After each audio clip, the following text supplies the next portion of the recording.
140. Pentecost. The harvest feast or festival of Israel, described in Leviticus chapter 23, verses 15 to 22, is known in the Bible and in ancient Israel by several names. In Exodus chapter 23, verse 16, and Numbers chapter 28, verse 26, it is called the Feast of Harvest, the Feast of First Fruits, and also the Day of First Fruits. Since it fell, according to the unanimous testimony of Hebrew sources, 50 days after the giving of the law on Mount Sinai, it was also called the Feast of Pentecost, its most common name in the New Testament era. Because the feast was also a thanksgiving, the 2 loaves for the offering had to be leavened. Leviticus chapter 23, verse 17. The offering of atonement, representing God's gift and sacrifice, had to be unblemished and incorruptible. Man's response to God is his service, which passes away. The buildings we build to God's glory and the work we do, while never in vain, are not eternal, and hence they must be typified by leaven, a symbol of that which is temporal and corruptible. All thank offerings of loaves had to be leavened. There was thus a sequential character to Pentecost. It observed by its name the passing of time from the giving of the law. The giving of the law and obedience thereto, in terms of Deuteronomy chapter 28, meant a harvest of blessings as a result. For Christians, the day of Pentecost was indeed the feast of the first fruits of the church and a witness to the necessity of recognizing that the church lives in the time of harvest. The Great Commission of the church, thus, is a harvest commission. All power is given unto me in heaven and in earth. Go ye therefore and teach all nations, baptizing them in the name of the Father, and of the Son, and of the Holy Ghost, teaching them to observe all things whatsoever I have commanded you, and lo, I am with you always, even unto the end of the world. Amen.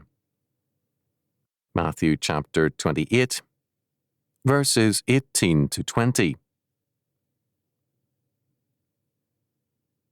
Because the earth is the Lord's, and the harvest thereof, he, having all power, commands that we reap his harvest. Christ, as the perfect lawgiver, commands the people of grace to obey all things whatsoever I have commanded you, as a means to this harvest of victory.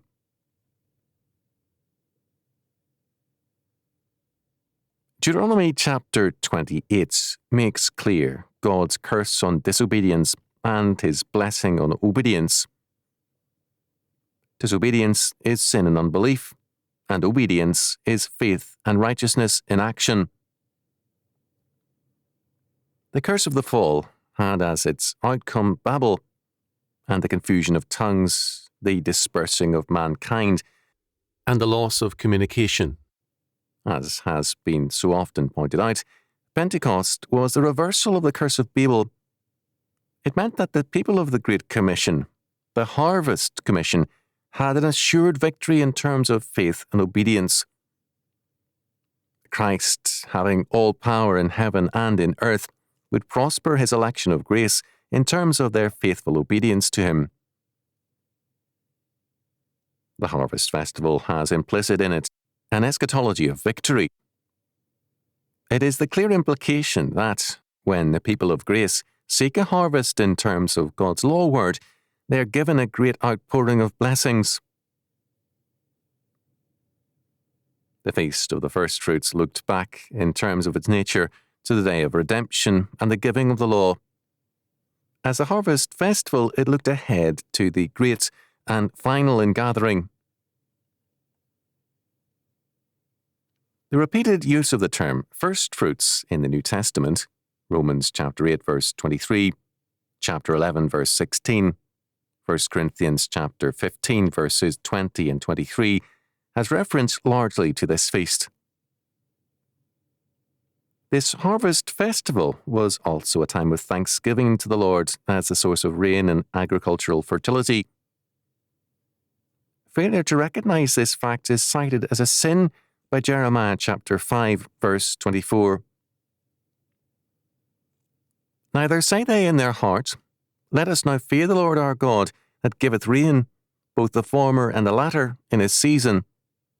He reserveth unto us the appointed weeks of the harvest. The recognition by Israel of the typical meaning of the harvest festival is apparent in the Psalms of Victory, which were sung, and in the celebrations at its conclusion. According to Chalcedon, all males attending the ceremonies assisted by dancing an altar dance, during which they sang the Hallel, Psalms 113 to 118.